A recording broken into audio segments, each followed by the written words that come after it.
사회 속으로 들어가는 교회가 돼야 됩니다. 지금 현재로 사회와 분리된 교회가 아니라 들어가서 섬기는 교회, 한국교회 전체가 나서서 이제 한국의 사회를 섬기고 아픔에 같이 동참하고 상처를 치료하고 회복하는 일에 앞장서다면 하나님께서 다시 기독교 제2의 부흥을 주실 것을 저는 확신하고 있고, 우리나라의 헌법에 보장된 종교의 자유, 그러니까 그것을 훼손되지 않게끔 그 사학법 같은 것은 설립자의 뜻을 존중해 주는 것이 원칙이거든요. 근데 지금 교육부가 그 종교단체에서 만든 그 설립 정신을 다 훼손시켰어요. 기독교 학교인데 기독교 학교에서의 가지고 있는 어떤 체플이라든지 성경교육 이런 시간은 다 인권 평등의 차원에서 다 없애버렸는데 거꾸로 역차별이 된 거죠. 그래서 이제 학생에게 선택권을 줘야지, 나라에서 일방적으로 선택권을 갖다가 빼앗아 가지고 배정하는 것은, 그것은 제가 보기에는 이것은 우리나라의 기본적인 그 헌법 정신에 어긋나는 것이 되고, 또 교육의 평준화라는 것은 각기 갖고 있는 특성이나 재능을 인정한다고 해서 그것이 평준화지, 그것을 무시한 평준화가 되면 안 되거든요. 이런 부분에서 많은 부분이 시정이 돼야 됩니다. 교회가 이제 사회적인 이슈가 있어서 잘못된 방향으로 가는 것을 바로잡기 위해서 목소리를 내야 될 필요가 있고요. 그러니까 결국 그런 생각을 합니다. 교회는 늘 예언자적 사명, 제사장적 사명을 잘 감당해야 되는데, 제사장적 사명은 돌봄사역이라고 하면 예언자적 사명은 정의에 대해서 바로 얘기할 수 있는 그러한 차원이니까 교회가 이런 차원에서의 역할을 다 감당해야 되겠다. 예언자적 사명에 대해서 그동안 좀 많이 좀 침묵된 부분이 있기 때문에 이제는 예언자적 사명을 잘 감당해야 된다. 그런 의미입니다.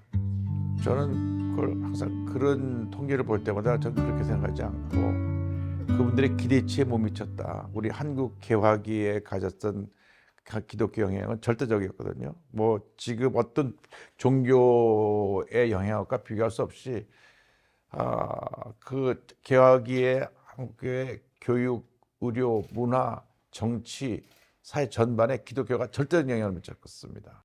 우리나라 1948년 5월 31일 날 개헌국회 할 때도 기도로 시작했을 정도로, 그러니까 국회에서 기도로 시작했다는 것은 우리나라 세계 국회 역사상 독특한 사건인데, 기독교 국가에서는 가능하지만 우리나라는 기독교도 아닌데 그만큼 기독교 영향이 강했다는 것인데, 그런 그 선한 영향을 끼치던 기독교가 번영과 함께 교권주의, 물량주의, 갈등과 분열, 이러한 것들이 결국은 영적 리더십을 상실하게 됐고, 개화기 때 기독교 모습을 다시 회복해야 된다. 다시 아까 환골탈태해야 된다는 말을 제가 이제 대표장 취임하면서 썼는데, 한국교회가 다시 완전히 새로 거듭나서 한국교회 개혁이 처음의 모습으로 들어가서 섬기는 교회, 치료하는 교회, 사회를 치료하고 그다음에 절망치 않은 사람의 꿈과 희망을 주는 기독교의 모습을 회복한다면 다시 신뢰를 회복하는 건 문제가 아니라고 생각합니다.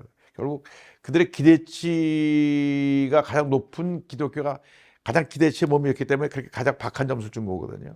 한국교회 전체가 나서서 이제 한국의 사회를 섬기고 아픔에 같이 동참하고 상처를 치료하고 회복하는 일에 앞장서다면 하나님께서 다시 기독교 제2의 부흥을 주실 것을 저는 확신하고요. 더 많은 면에 있어서 우리가 이제 사회 참여, 사회를 섬기는 일에 앞장서 나갈 것인데요. 현재 그 한국의 언론들이 부정적인 보도에 대해서는 굉장히 디테일하게 또 많은 지면을 발휘하면서도 이런 어떤 선한이라고 좋은 일 하는 일은 굉장히 좀 적은 지면을 하려고 축소해서 보도하고 잘 보도하지 않는 그런 부분이 있는 것이 조금 사회적인 그런 경향에서 조금 안타까움을 느끼고요. 그러나 이제 국민일보는 이제 그렇지 않고 반대로 선한 영향을 끼치는 것을 더 많이 보도하니까 앞으로 이제 언론의 태도들이 바뀌면 사회적인 인식도 많이 바뀌리라고 생각합니다. 왜냐하면 언론이 좀 긍정적인 보도를 많이 해야 되는데 부정적인 보도가 너무나 그냥 줄을 차지하고 있기 때문에, 그래서 우리 기독교가 앞으로 긍정적 영향을 끼치는 그러한 일에서 앞장서려고 합니다. 그래서 결국 많은 사람들이 그 생각이 바뀔 때까지 계속해서 우리 노력을 해야죠. 크리스마스 되면 자선남비가 나왔을 때 믿는 사람 믿지 않는 사람 다 구세군이 선한 일을 하는구나 알잖아요. 그런 식으로 이제 보편적으로 기독교인의 선한 행위가 알려지도록 이제 한국 교회가 하나가 돼서 나가야 되는 것이 제일 중요한 일이라고 생각합니다. 내년에 그 원산 부흥의 120주년이거든요. 그래서 그런 굉장히 크게 그 행사를 할 건데 그것은 감리교 그 하나의 교단의 행사가 아니라 일단 한국 교계 전체의 행사가 되어야 된다고 생각하고 제2의 부흥원년으로 삼아서 앞으로 한국 교회가 부흥의 물결을 타야 되니까 이제 이번에 세계 오순절대의 결론이 앞으로 10년 동안 큰 부흥의 물결이 이제 파도가 몰려온다고 했기 때문에 내년부터 그 부흥의 원년이 시작되는 거거든요. 그래서 지금 하나님의 성회만 하더라도 2033년까지 100만 교회를 세우자. 그래서 우리 한국 기아성도 앞으로 10년 동안 15,000교회를 더 세워서 2만 교회를 만들고 지금 160만에서 300만 성도를 이룬다. 목표를 세웠습니다. 그러니까 지금 이 부흥의 물결이 2023년부터 크게 일어나서 앞으로 한 10년 동안은 마지막 추수기에 큰 부흥의 시대가 올 것이다. 다음 세대를 위한 교회를 만들어야 되겠다. 우리나라가 지금 가장 큰 위기가 저출산 문제하고 고령화 문제거든요. 그건 앞으로 우리가 어떻게 다음 세대를 준비하는 교회가 될 것이냐, 어떻게 해야 교회가 젊은 세대들이 모이는 교회로 만들어낼 수 있을 것이냐라는 것이 하나의 숙제고요. 그래서 앞으로 젊은이들에게 꿈과 희망을 주는 교회, 다시 교회로 돌아올 수 있는 그러한 교회를 만들어야 되겠다 하는 것이 하나의 숙제로 있고 과제로 남겨져 있고요. 또 하나는 소외된 계층을 섬기는 일에 있어서 어떻게 하면 이 사회로부터 교회가 정말 따뜻한 사랑의 보금자리 역할을 감당할 수 있겠는가 하는 문제. 이제 앞으로 여러 가지 많은 계획을 세워야 되는데 저는 이제 모든 교회 문을 다 열어서 방과 후 애들 돌봄 센터라든지 방과 후 학교 같은 것들 그런 것을 교회가 할 수 있으면 얼마나 좋을까. 사회 속으로 들어가는 교회가 돼야 됩니다. 지금 현재로 사회와 분리된 교회가 아니라 들어가서 섬기는 교회. 소금이라 할 때 소금 녹아져야 맛이 나는 것처럼 진정한 소금 역할을 감당하는 교회가 되지 않나.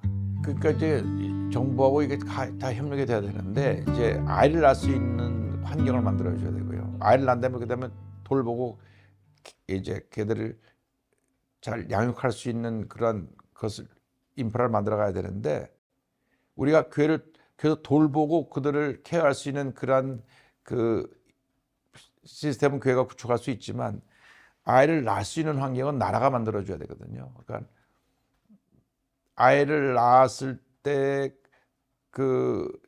그들을 기를 수 있는 환경. 그러니까 제가 늘 제안하는 게 아이를 낳은 가정에게는 집을 한 채씩 주자.